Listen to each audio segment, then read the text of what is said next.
आज की रात ईरान पर बहुत भारी पड़ सकती है। अमेरिकी राष्ट्रपति डोनाल्ड ट्रंप ने ट्रुथ सोशल पर पोस्ट किया है कि आज रात अमेरिका ईरान पर बड़ा हमला करेगा। उन्होंने वेनेजुएला जैसे एक्शन की बात कही है और ईरान के ऑयल एंड गैस इंफ्रा पर कब्जा करने की बात भी कही है। इस पर ज़्यादा डिटेल के लिए हमारे साथ जुड़ गए हैं रोहन सिंह। रोहन, बताइए, ट्रंप के ईरान पर हमले को लेकर जो बयान आया है, क्या डिटेल है, क्या क्या कहा है ट्रंप ने?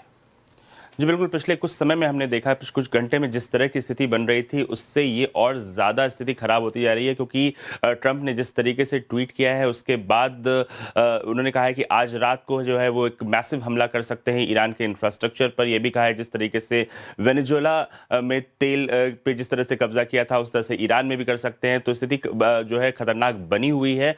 और अगर पिछले कुछ समय की भी आप देखें तो लगातार ईरान और अमेरिका के बीच हमले और जवाबी हमले होते जा रहे हैं। इससे पहले हमने देखा था कि ईरान ने कुवैत, बहरीन, जॉर्डन जैसे जगहों पे जो अमरीकी ठिकाने थे वहाँ पे कई मिसाइल हमले किए थे। अमेरिका ने भी ईरान के कई इलाकों पर हमले किए थे, हालांकि उन्होंने इसे आत्मरक्षा कहा था। ईरान ने कहा है कि अमेरिका के जितने अटैक हैं ये सभी क्रिमिनल एक्टिविटीज़ हैं और अब सीज़ फायर का कोई मतलब नहीं रह सकता है।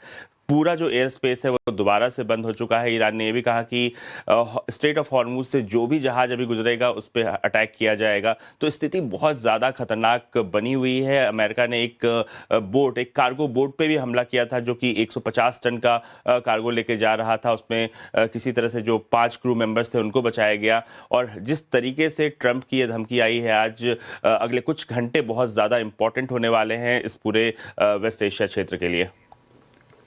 रोहन, हॉर्मुज में जो अटैक हुआ था उसमें भारत के क्रू मेंबर्स की भी मौतें हुई हैं। भारत ने अमेरिका के सामने ये मुद्दा उठाया है, क्या डिटेल्स है? जी बिल्कुल, अगर पिछले 4 दिनों में जितने हमले हुए हैं जो शिप्स पे, वेसल्स में, उसमें सबसे ज़्यादा जो नुकसान हुआ है वो उन शिप्स पे हुआ है जहां भारतीय क्रू मेंबर्स थे। पिछले 4 दिनों में 3 ऐसे शिप्स हैं जो कि हालांकि फॉरेन फ्लैग्ड हैं, विदेशी जहाज थे, लेकिन उसके जो क्रू मेंबर्स थे वो भारतीय थे। 8 जून को आपने देखा मैरीवेक्स पे हमला हुआ, 24 भारतीयों को किसी तरह से सुरक्षित निकाला गया। ठीक इसी तरह से 8 और 9 जून के बीच जो सबसे बड़ा हमला हुआ सेटेबेलो में, MT सेटेबेलो नाम था, उस पर अमेरिकी हमला हुआ। उसमें 3 भारतीय क्रू मेंबर्स जो थे वो मारे गए। पहले वो लापता थे, अब उनकी पुष्टि हो चुकी है कि वो मारे जा चुके हैं। अब उनकी जो डेड बॉडीज़ हैं उनको भारत लाने की कोशिश की जा रही है। इसी बीच जो MV जलवीर है उसको लेकर भी आज अटैक हुआ है।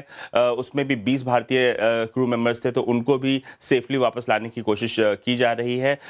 लेकिन इस बीच भारत ने जो CDA है अमेरिका के, उनको तलब किया, उनको बहुत ही कड़ी चेतावनी दी। उन्होंने अपना प्रोटेस्ट दर्ज कराया कि इस तरीके से जो भारतीय क्रू है उनके ऊपर जो हमला है वो बर्दाश्त नहीं किया जाएगा। और भारतीय ने इसको पूरी तरह से कंडेम्ड किया है और कहा है कि आगे जो भी रास्ता हो वो डायलॉग और डिप्लोमेसी के जरिए हो। इस तरह के हमलों को और खासतौर पे भारतीय क्रू पे हमलों को बर्दाश्त नहीं किया जाएगा।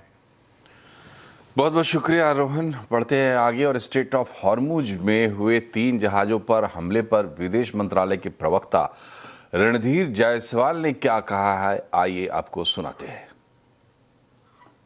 These attacks came from the US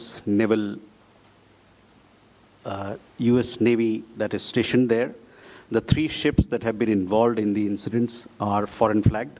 So one was two of them are Palau flagged, and the third one, which came under attack today, is Guinea flagged. So that is, they are not Indian-owned ships; they are all foreign flagged ships. I also understand that 2 of them are OFAC sanctioned ships, and one of them also is in the category of non-compliant ship.